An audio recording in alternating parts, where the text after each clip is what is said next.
warahmatullahi wabarakatuh. Shalom, namo buddhaya, salam kebajikan, dan salam harmoni.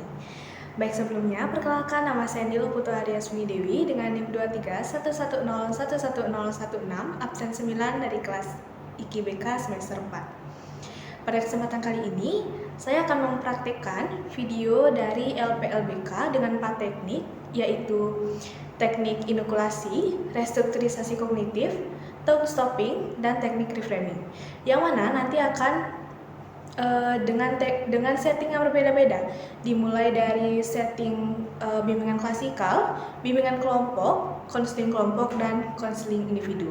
Berikut adalah videonya. Baik, sebelum melanjutkan ke praktiknya, di sini saya akan menjelaskan sedikit tentang kejenuhan belajar serta indikator-indikatornya.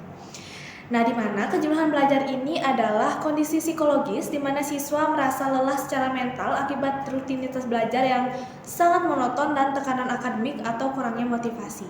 Kemudian, menurut KBBI, jenuh adalah sudah tidak tertarik lagi karena terlalu sering atau terlalu lama melakukan hal yang sama dan mengakibatkan bosan. Dan kemudian, belajar dalam KBBI adalah sebuah usaha untuk memperoleh pengetahuan atau keterampilan melalui pengalaman, latihan, dan pengajaran. Kemudian selanjutnya, itu ada indikator-indikator dari kejenuhan belajar, diantaranya malas, yaitu perasaan enggan atau tidak ada keinginan untuk melakukan sesuatu. Kemudian ada rasa bosan, di mana kita tidak tertarik atau jenuh dengan kegiatan yang dilakukan monoton dan secara terus-menerus. Kemudian ada hilangnya semangat belajar, di mana tidak adanya dorongan dari dalam diri atau motivasi intrinsik untuk belajar. Kemudian sulit fokus, di mana ketidakmampuan kita untuk mempertahankan perhatian secara stabil pada materi pembelajaran. Dan yang terakhir itu adalah perasaan sia-sia, di mana biasanya muncul kekecewaan berulang dan keyakinan bahwa usaha belajar tidak akan menghasilkan hasil yang berarti. Kemudian dalam praktik ini itu menggunakan 4 setting, di mana dimulai dengan setting bimbingan klasikal, yang dimana bimbingan klasikal adalah pelayanan bimbingan yang diberikan kepada sejumlah peserta didik atau biasanya dalam satu kelas, dalam satu waktu secara langsung tatap muka dengan tujuan membantu pengembangan pribadi, sosial, belajar, dan karir mereka. Kemudian dilanjutkan dengan bimbingan kelompok, di mana bimbingan kelompok adalah layanan yang memungkinkan peserta didik membahas suatu topik tertentu secara kelompok dalam suasana terbimbing oleh guru BK ataupun konselor. Kemudian selanjutnya itu dilanjutkan dengan konseling kelompok, di mana konseling kelompok ini adalah layanan bantuan melalui proses terapeutik dalam kelompok kecil dari 6 hingga 10 orang yang difasilitasi oleh konselor untuk membantu anggota kelompok memahami dan mengatasi masalah pribadi, sosial, dan emosional secara mendalam. Dan kemudian yang terakhir itu adalah setting konseling individual, di mana konseling individual ini adalah layanan tatap muka secara langsung antara konselor dengan satu peserta didik untuk membahas masalah secara pribadi dan mendalam guna menemukan solusi yang tepat melalui hubungan profesional dan empatik. Baik, selamat pagi anak-anak. Selamat pagi, Bu. Baiklah, jadi pada pertemuan kali ini kita akan belajar beberapa materi. Nah, tapi sebelum itu, mari kita berdoa terlebih dahulu. Siapa yang akan memimpin doa? Saya, Ibu. Baik, silakan Dewi. Baik, sebelum membacaan doa, saya buka dengan salam terlebih dahulu. Om Swastiastu, Assalamualaikum warahmatullahi wabarakatuh. Shalom, namo buddhaya, salam sejahtera bagi kita semua, dan salam harmoni. Salam harmoni. Baik, saya akan membacakan doa sebelum melakukan kegiatan belajar. Ya Tuhan, bukakanlah pintu ilmu untukku, mudahkanlah jalanku dalam menuntut ilmu, jauhkanlah aku dari rasa malas dan kebingungan, berikanlah aku kecerdasan, kesabaran, dan kemudahan dalam belajar. Amin. Baik, terima kasih Dewi. Oke, hari ini kita akan melakukan sesi bimbingan kelompok tentang cara mengelola pikiran negatif saat belajar, terutama saat kita mulai merasa tidak percaya diri, malas, atau takut gagal. Nah, ada satu teknik yang bisa membantu kalian, yaitu talk stopping. Ada yang pernah dengar? Belum sih, Bu, tapi kayaknya pasti menarik. Yap, benar sekali, Depi. Teknik ini sederhana tapi ampuh.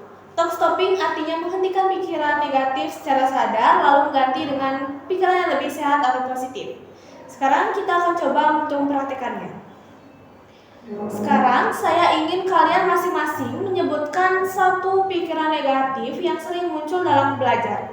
Misalnya, aku gak bakal ngerti pelajaran ini atau pasti nilainya jelek.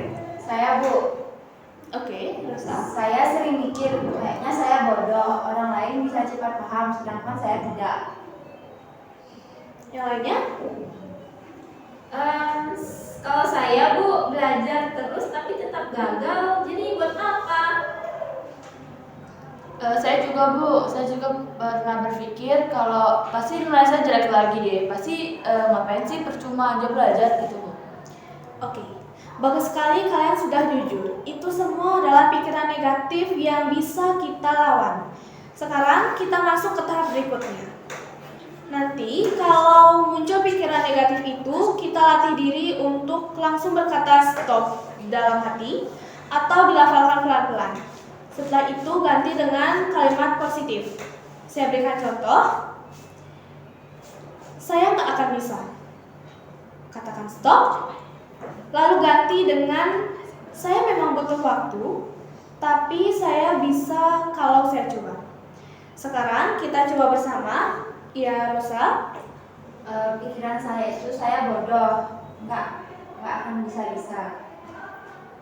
Stop, saya ganti dengan saya belum bisa, tapi saya bisa belajar pelan-pelan. Oke, luar biasa, sangat bagus sekali Rosa. Lakukan ini terus setiap kali ada pikiran buruk yang muncul. Awalnya mungkin memang aneh, tapi lama-kelamaan otak kita akan belajar untuk mengganti pola pikir. Oke, gimana perasaan kalian setelah mencoba ini? Saya rasa awalnya mungkin agak kaku sih, Bu, tapi pas bilang stop rasanya kayak lebih sadar aja jadinya. Iya, Bu, saya jadi mikir, loh ternyata bisa dilawan ya pikiran jelek itu. Ya, itulah kekuatan kesadaran. Kita tidak bisa mencegah pikiran negatif muncul, tapi kita bisa belajar mengendalikannya. Oke, teman-teman. Hari ini kita sudah belajar teknik talk stopping. Tugas kalian mulai hari ini adalah setiap kali muncul pikiran negatif soal belajar, langsung ucapkan kata stop dalam hati, lalu ganti dengan pikiran yang lebih realistis dan positif. Minggu depan kita akan refleksikan hasilnya. Baik, Ibu. Oke, kalian sangat luar biasa hari ini. Sampai jumpa di sesi selanjutnya. Terima kasih semuanya. Baik, Terima kasih, Bu. Baik, karena sesi pelajaran sudah selesai, jadi mari kita tutup untuk pertemuan hari ini. Baik, saya akan membacakan doa. Ya Tuhan, aku bersyukur atas ilmu yang Kau berikan. Semoga ilmu ini bermanfaat bagi diriku dan orang lain. Jadikanlah aku termasuk hamba-Mu yang selalu mengamalkan ilmu dengan baik. Amin. Amin. Kita tutup dengan salam. Om Santi Santi Santi Om. Wassalamualaikum warahmatullahi wabarakatuh. Shalom, namo buddhaya, salam sejahtera dan salam harmoni. Baik, terima kasih anak-anak. Mungkin kita akan lanjutkan di pertemuan selanjutnya.